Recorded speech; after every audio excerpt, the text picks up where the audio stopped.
Listen to AM 560 The Answer online at 560theanswer.com, on the AM 560 mobile app, on your Alexa-powered smart speaker, and on TuneIn, iHeart, and on Odyssey.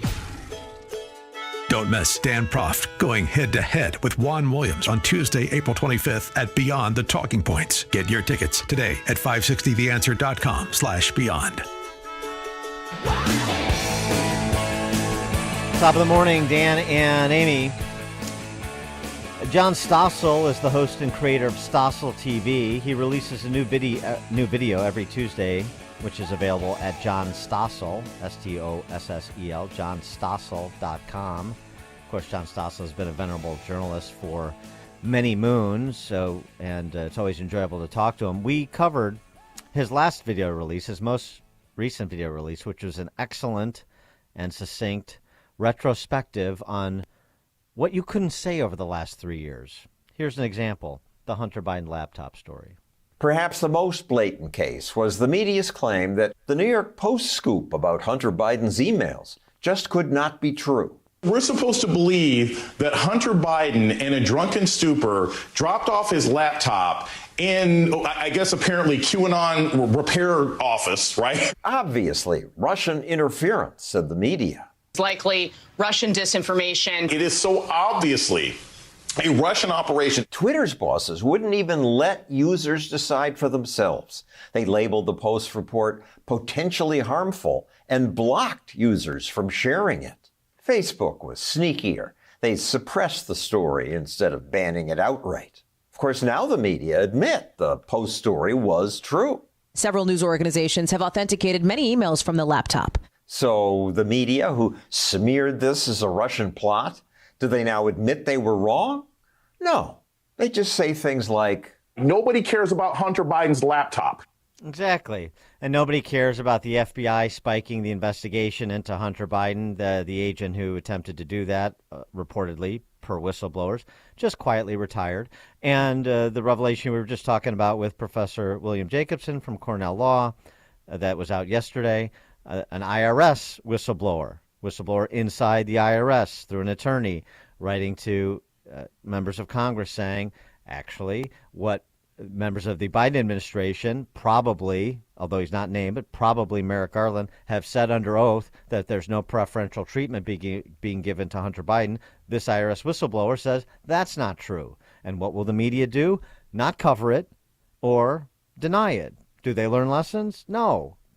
The lesson is we need to continue to advance our flag, because the difference between, I think, and we'll get John Stossel's opinion on this, the D.C. press corps today as compared to, say, when John Stossel was doing pieces for 2020, is that they have a flag. They have a flag they're trying to advance. They have a political agenda they're trying to advance, and they operate like a political party, not like the Fourth Estate. For more on this, we're pleased to be joined by the aforesaid John Stossel. Again, his videos, like the snippet we just played, available at johnstossel.com. John, thanks so much for joining us again. Appreciate it. Thank you. Good to be back in Chicago. Yeah, by the way, my videos work on the radio. I always They do. Yeah, they do. They do. It's a big day for you. It's theater of the mind, John. But speaking of good to be back in Chicago, a lot of people may not know. Born in Chicago Heights, New Trier grad, John Stossel. Yeah, grew up listening to WLS. So did well, I. And right. WIND. You have to listen to WIND now. They were both rock stations back then. Well, WIND was, and so was WLS. I didn't even know they had radio back then. I'm kidding, John. Hey. I'm kidding. John, so tell us why you felt it was important to do this retrospective on what people couldn't say just in the very recent past. Because it's outrageous. I mean, the one you played is political, and you're right. It's the press has a side, though. If you talk to these people at CNN or MSNBC, they would deny it. They just think they're covering the news, and the other side are crazy cretins.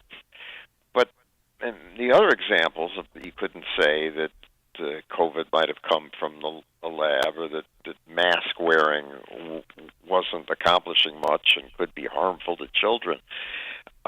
That's a case of the media companies just kowtowing to government authorities. So I guess they were also going along with what they believed.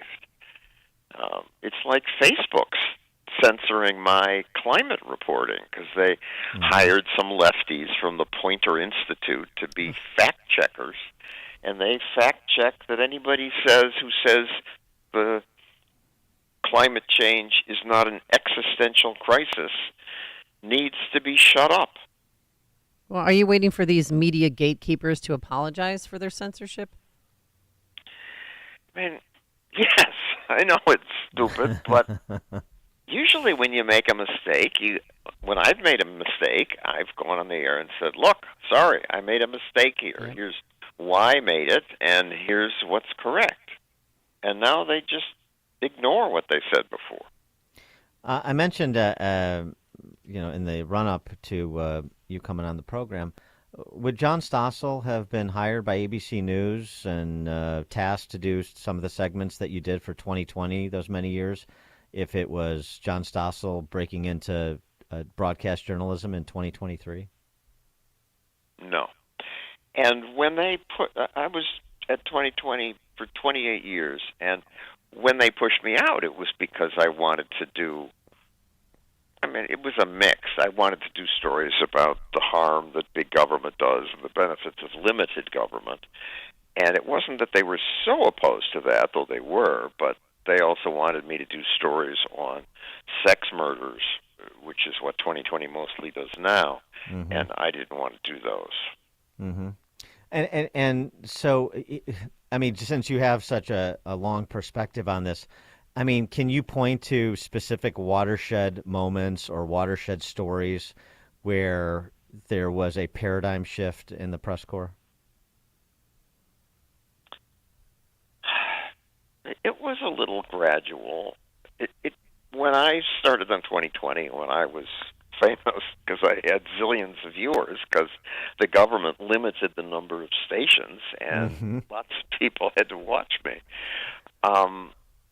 People got their news from programs like 2020 or from ABC News. When cable finally started, people who wanted news went to MSNBC or CNN or Fox, and that started to divide things. And lately, almost no one acts like they're trying to be objective. Everybody's taken a side. And they're so smug and arrogant about it. And so I would think from sort of a libertarian, limited government perspective, you welcome all the small d democratization of media in the digital age. But are there...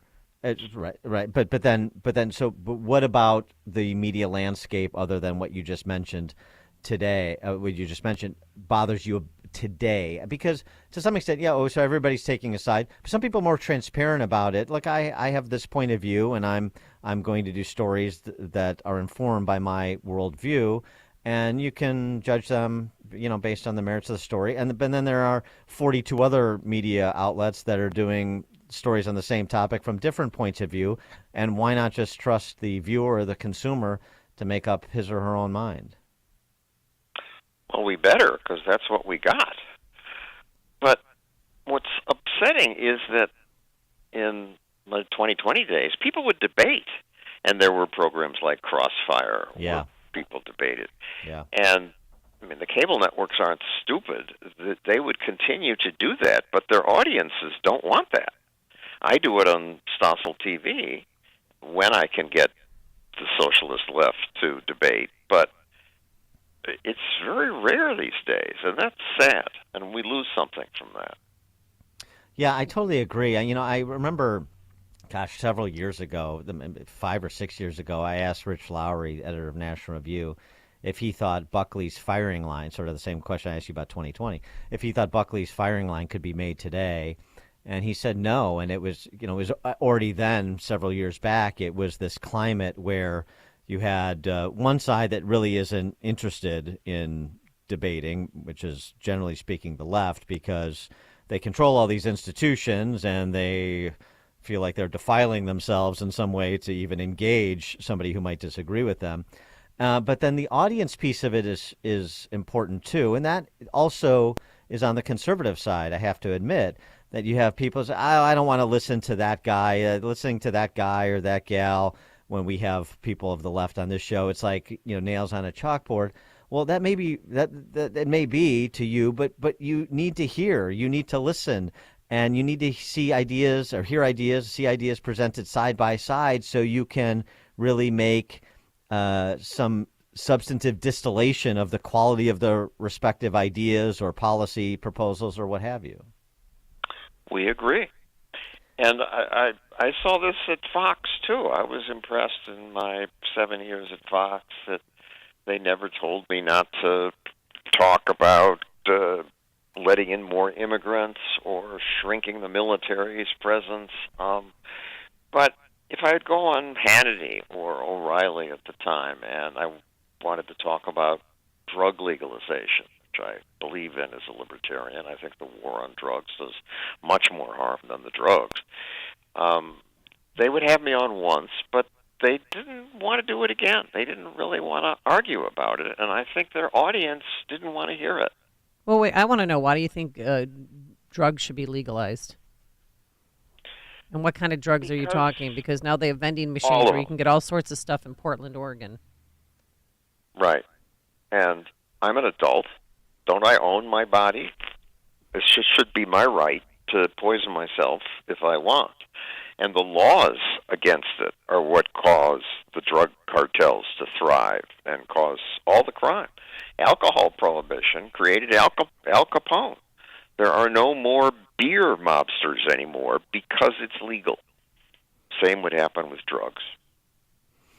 The libertarian perspective on these moral issues, to some extent, you would say, well, that's winning the day culturally, but then but it turns out it's a little bit more complicated because this stuff is being done at the hand of government, and then it's being run by the government. So the government, we'll legalize marijuana. All right, so now we're going to limit the number of licenses, and we're going to hand out licenses to our friends, and so on and so forth. So, I mean, that's bad too. Yeah, how do you view that in terms of progress with respect to your position?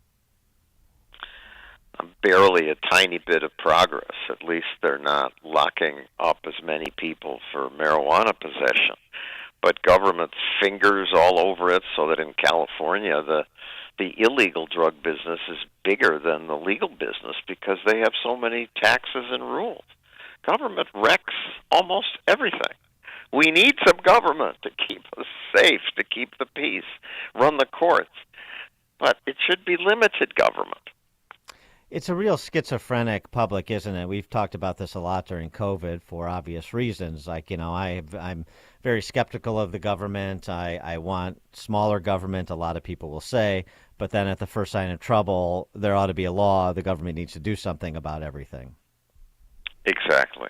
And when we're scared, we want government or mommy or some big authority to just make it all better. Now, what news sources do you read in the morning or at night? Like, where do you get your news from? Just curious. I do read the New York Times and get angry, and I read the Wall Street Journal, and I read Reason magazine. Yeah, Reason has really been an enduring media institution not just conservative as well as libertarian circles. The importance of outlets like Reason, people like Nick Gillespie, who I've been reading and consuming his content for decades now, when it comes to sort of expanding the parameters of debate. A lot of Reason, even if sometimes it's uncomfortable, is sort of a pox on both houses. But that there's a role for outlets like that. I sure hope so. It certainly changed my life. I was a garden variety leftist. At Princeton, they taught me that the government could solve poverty, and I believed it when I started reporting. And I became a consumer reporter and kept calling for regulation to stop fraud. And only because I stayed on the beat and watched the regulation fail again and again and make things worse, did I start to look around for other viewpoints. And I looked at the conservative media, and they seemed to want to police every country and police our own bedrooms. I didn't like that. And then I discovered Reason. This was before Nick Gillespie. And it was an epiphany. It was like, God, they understand the world much better than I do. And I've been a fan ever since. He is John Stossel. He's the host and creator of Stossel TV. Again, a new video is released every Tuesday, which is available at johnstossel.com, johnstossel.com. John, thanks as always for joining us. Really appreciate talking to you. Good to talk to you. Bye. Thank you. And he joined us on our turnkey.pro answer line. This is Chicago's Morning Answer. Your show keeps me alive during the week. There's nobody I'd rather listen to between 5 and 9 in the morning than you guys. On AM 560, The Answer. Hi, I'm Ken Mariotti, owner of Woodland Windows and Doors in Roselle. It's been a long, cold winter.